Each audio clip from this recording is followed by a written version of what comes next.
जन सुराज संस्थापक प्रशांत किशोर ने बिहार विधानसभा चुनाव 2025 में अब तक के सबसे अधिक मतदान प्रतिशत पर कहा कि ये बदलाव की स्पष्ट मांग है। उन्होंने बताया कि बिहार में 60% से अधिक जनता बदलाव की चाह रखती है और जन सुराज ने लोगों को विकल्प दिया है। छठ पूजा के बाद यहाँ रुके प्रवासी मजदूर इस मतदान में एक्स फैक्टर साबित हुए। 14 नवंबर को इतिहास लिखा जाएगा। चुनाव आयोग के आंकड़ों के अनुसार पहले चरण में 121 सीटों पर 64.66% मतदान हुआ, जो 1951 के बाद अब तक का सबसे अधिक है और ये 2020 के मुकाबले लगभग 8% अधिक है। मतदान में ये बढ़ोतरी बिहार की लोकतांत्रिक ताकत का संकेत है और चुनाव नतीजों पर इसका महत्वपूर्ण प्रभाव पड़ेगा। 30 सालों में नहीं, आज़ादी के बाद बिहार में हुए चुनाव में ये सबसे ज़्यादा वोटिंग परसेंटेज है।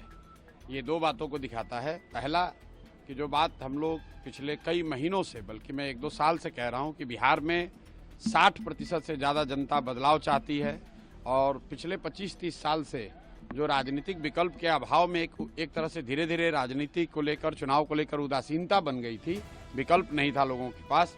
अब जनसुराज के आने से उनको एक नया विकल्प मिला है और बढ़ा हुआ जो वोटिंग परसेंटेज है वो दो बातों को दिखाता है। एक कि लोगों को एक नए विकल्प को देखकर उत्साह रहा है और बड़े पैमाने पर वोटिंग हुई है, बदलाव के लिए वोटिंग हुई है। और दूसरी बात, जो बड़े प्रवासी मजदूर हैं जो बहुत बड़ी संख्या में छठ के बाद रुके हुए हैं, उन्होंने अपना और अपने परिजनों का, अपने मित्रों का जो वोट कराया है उसने सबको सरप्राइज किया है।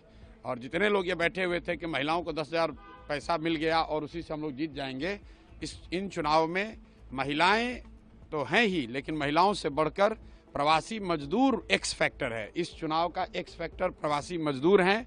वो क्या कर रहे हैं, वो अपने दोस्तों, मित्रों, परिवार वालों से कैसे वोट करा रहे हैं, इसी से बिहार का चुनाव तय होगा।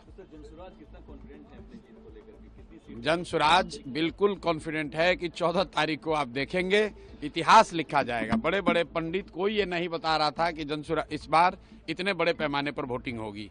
और ये आकलन लोग कर रहे हैं, 2 करोड़ 10 लाख से ज्यादा लोगों ने वोट करा है। कोई आकलन, कोई पत्रकार, कोई असेसमेंट करने वाला आदमी कितने लोगों से मिला होगा? कल लोग बैठे बैठे 10-15 लोगों से फोन करके अपना हवा बता रहे हैं कि किसने किसको वोट दिया।